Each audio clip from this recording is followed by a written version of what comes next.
processed in small successive generations. Archaea released by the snail into water and freezing. Pair adult ones migrate in centric or form rectum. Egg fish release mirror setting. Hello बच्चों, मैं Irfan Ali, assistant professor zoology, government Arvind college Kirandul, Dantewada, Chhattisgarh. आज का topic विषय है brief account of life history and pathogenicity of schistosoma with reference to man.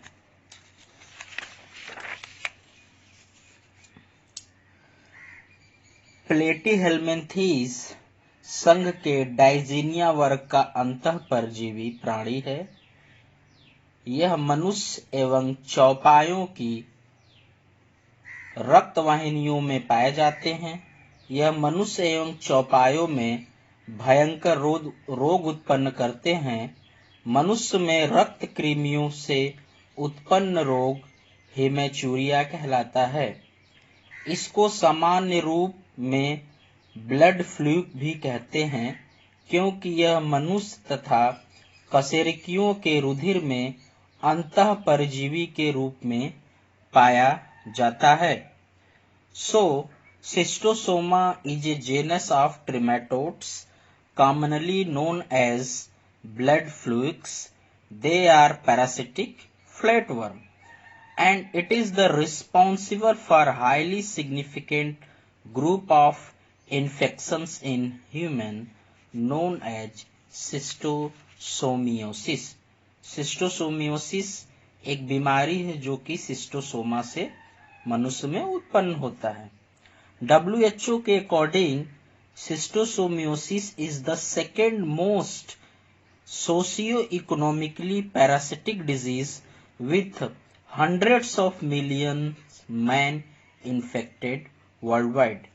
इसका schistosoma का scientific classification kingdom animalia, phylum platyhelminthes, class trematoda, order diplostomida, genus schistosoma है।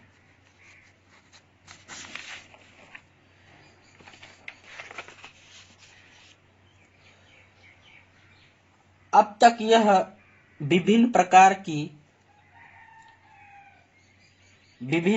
की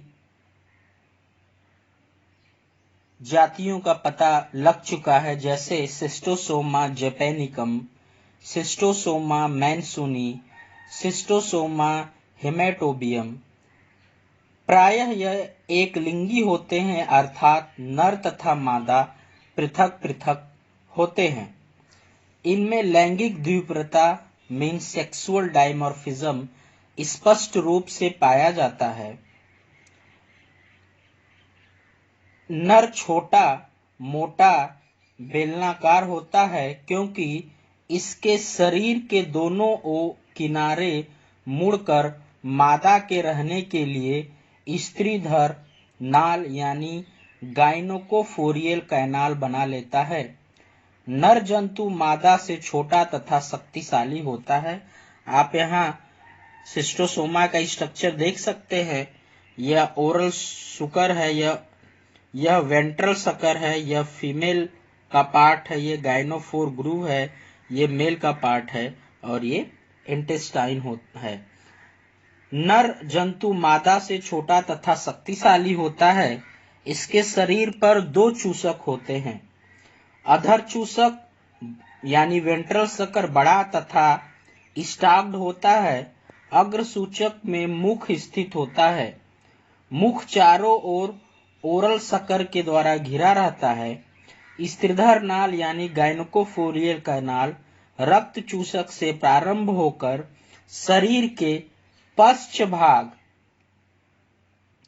तक फैली होती है। इस पर छोटे छोटे स्पाइन्यूल्स कंटिकाएं तथा चूसकों पर भी यह स्पाइन्यूल्स पाए जाते हैं।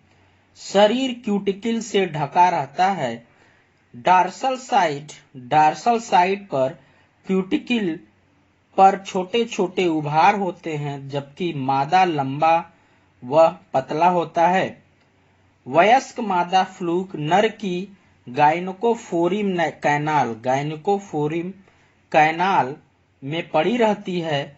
मादा के शरीर की क्यूटिकल चिकनी होती है तथा सिस्टोसोमा हेमेटोबियम के शरीर की सतह पर छोटे छोटे ट्यूबरकिल्स पाए जाते हैं।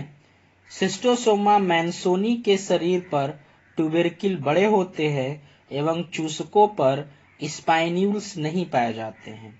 मेल की लंबाई क्रमशः सिस्टोसोमा हेमेटोबियम मैंसोनी एवं जेपेनिकम में 10 से 15 मिलीमीटर, 6 से 9 मिलीमीटर तथा 10 से 9 मिलीमीटर क्रमशः होती है, जबकि मादा की लंबाई 20 मिलीमीटर से 26 मिलीमीटर तक होती है।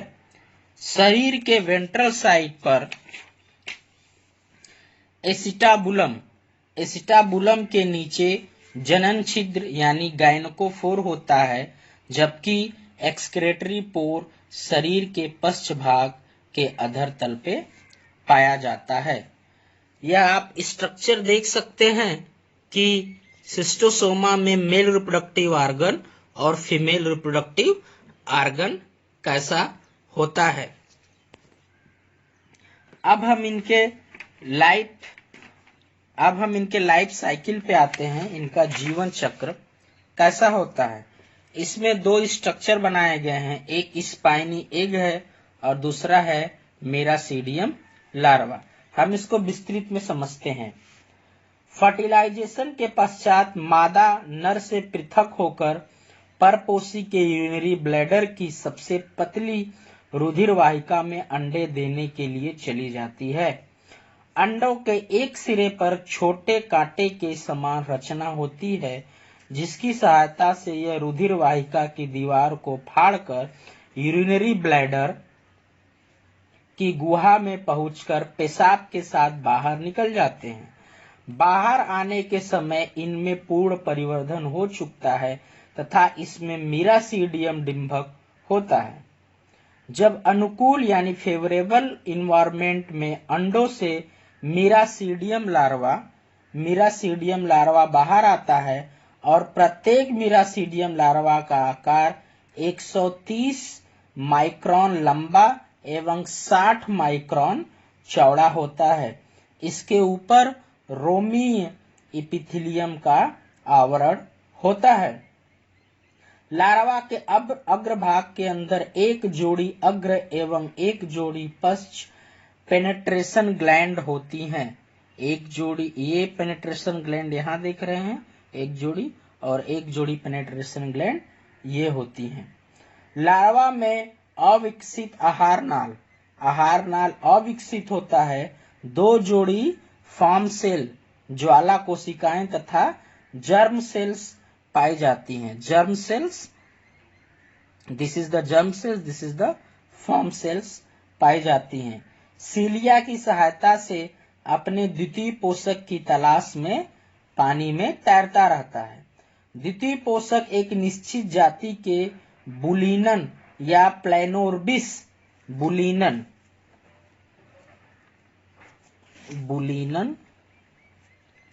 और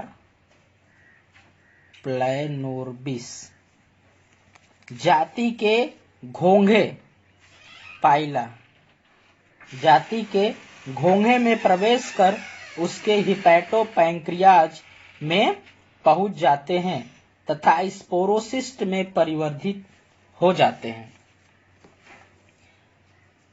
स्पोरोसिस्ट में परिवर्तित हो जाते हैं। अब हम इसका लाइफ साइकिल देखेंगे। ये इसका लाइफ साइकिल है कि कैसे यह उसमें पहुंच जाता है। कैसे ये 3 स्पीसीज है फिशेस में, यूरिन में। Egg hatches releasing miracidia penetrate snail tissue, then it goes to sporocyst in snail successive generation. Next stage is the cercaria released by snail into water and free swimming. This is the structure of cercaria, in which this is the spine duct, oral pore, penetration gland, excretory pore, form cells. This is the tail. This is the genital rudiment or primordium. This is the ventral sucker. This is the form cell. This is the anterior sucker. This is the orifice of anterior sucker. Now जब cercaria snail से release होके water में आ जाता है और free swimming करता है, then it infect to the man, penetrate the skin. After that cercaria loses tails during penetration and become schistosomula, और ये सिस्टोसोमिली हो जाता है. This is the schistosomula. अब वो मनुष्य के सर्कुलेशन में पहुंच जाता है. सर्कुलेशन में पहुंचने के बाद migrate to portal blood in liver and mature into the adult. वो मनुष्य के पोर्टर ब्लड सिस्टम, लीवर के पोर्टल वेसल ब्लड सिस्टम में पहुंचकर एडल्ट में मेच्योर हो जाता है. This is the adult female and this is the male structure. This is the male and this is the female. Paired adult worms migrate to mesenteric venule of ball rectum, laying egg that circulate to the liver and shed in its stools, venous plexus of bladder. So हम यहाँ पे देखेंगे इसके बाद क्या होता है. द्वितीय पोषक एक निश्चित जाति के बुलिनन या प्लेनोर्बिस जाति के घोंघे में प्रवेश कर उसके हिपैटोपैंक्रियाज में पहुंच जाते हैं तथा स्पोरोसिस्ट में परिवर्तित हो जाते हैं. स्पोरोसिस्ट विभाजन द्वारा कई स्पोरोसिस्ट बनाती है और अंत में स्पोरोसिस्ट से सर्केरिया लार्वा उत्पन्न होते हैं. सर्केरिया के जीवन चक्र में रेडियावस्था नहीं होती है. सिस्टोसोमा के सर्केरिया का शरीर छोटा एवं अंडाकार होता है. पश्च सिरे की पूंछ दो भागों में बटी हुई होती है. इसके शरीर पर दो चूसक होते हैं. अग्र चूसक धड़ के अग्रभाग तथा पश्च सूचक शरीर के पश्च भाग, जहां से पूंछ प्रारंभ होती है, पर स्थित होता है. अग्र चूसक की सतह पर मुख होता है, अर्थात यह ओरल चूसक भी कहलाता है. सर्केरिया के शरीर पर छोटे छोटे कांटे होते हैं. अग्र चूसक या ओरल सुकर के संकुचनशील स्नाउट तथा छेदन वाले कांटे भी उपस्थित होते हैं. इसके शरीर के मध्य में अधर सतह पर म्यूनिस ग्रंथियां होती हैं, जिसकी नलिकाएं अग्र चूसक पर यहाँ खुलती हैं. अब हम आते हैं सर्केरिया लार्वा घोंघे के शरीर से बाहर आने के पश्चात पूंछ की सहायता से जल में तैरते रहते हैं तथा जल की सतह पर पहुंचकर निष्क्रिय उतराते रहते हैं. इसका जीवन केवल 3 दिन का होता है. यदि इस बीच यह किसी मनुष्य के शरीर के संपर्क में आता है तो इससे चिपक जाता है तथा चूसक के कांटों की सहायता से यह ऊतक को छेद कर अंदर पहुंचकर रुधिर वाहिका में पहुंच जाता है. रुधिर वाहिका में पहुंचने पर इसकी पूंछ नष्ट हो जाती है और यहाँ से यह यकृत यानी लीवर में पहुंचते हैं. यहाँ पर पोर्टर ब्लड को खाकर वृद्धि करते हैं और अंत में निवाहिका तंत्र में या लिम्फ वाहिनियों में पहुंच जाते हैं तथा इनका मेटामॉर्फोसिस प्रौढ़ सिस्टोसोमा में हो जाता है. सिस्टोसोमा के लाइफ साइकिल में सर्केरिया की संक्रमण अवस्था, ये सर्केरिया इसको संक्रमण अवस्था होती है क्योंकि इससे मेटा सर्केरिया नहीं बनते हैं. तो ये जो सर्केरिया अवस्था है इसको हम इन्फेक्शियस स्टेज कहते हैं. सो सिस्टोसोमा हिमेटोबियम के अतिरिक्त सिस्टोसोमा मैनसोनी तथा सिस्टोसोमा जैपेनिकम भी मनुष्य के रुधिर वाहिकाओं में परजीवी हैं। सिस्टोसोमा मैनसोनी नाइलैंडा तथा अफ्रीका के मनुष्यों की निवाहिका सिरा एवं आंत योजिनी सिरा में पाया जाता है। संक्रमण सीधे सर्केरिया के द्वारा होता है। इसका द्वितीयक पोषक वल्पस विलेनिया तथा फाइलोप्सिस जाति का घोंघा होता है। यह मनुष्य में यूरोजेनाइटल विल्हेरियसिस नामक रोग उत्पन्न करता है। Urogenital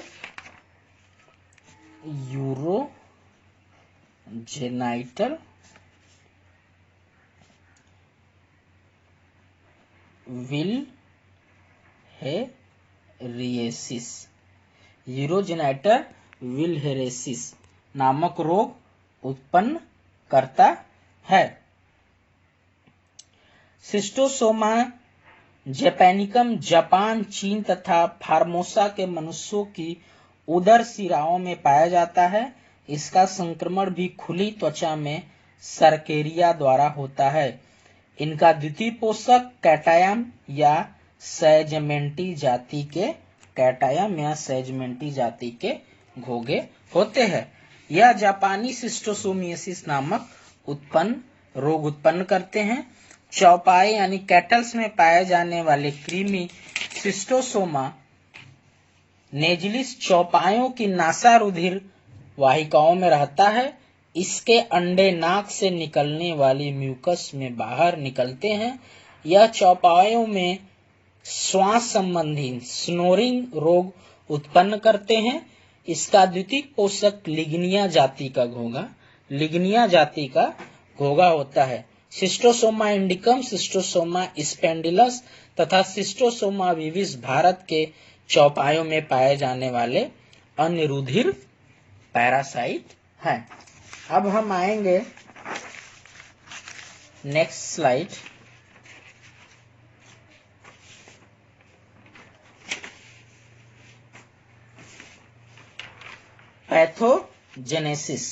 pathogenesis schistosoma